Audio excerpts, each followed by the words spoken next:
This is actually right now a construction site for our construction trades kids. You're standing in a future hospital. We're going to be able to serve 400 students up here in health and medical careers. In this area, the mechanical's got to be done, which is far beyond what we normally would teach in a classroom.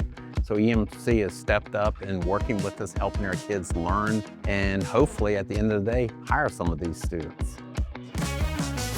You know, having the business partners like EMC come to the table and help us teach kids, our students are actually coming out better prepared to enter the workplace. And we've got to build that future workforce one student at a time. And having EMC come in and work with their students, helping them understand what the industry expectations are, it has value. So every single thing, every communication, every interaction with our students helps our students become better prepared for the future workforce.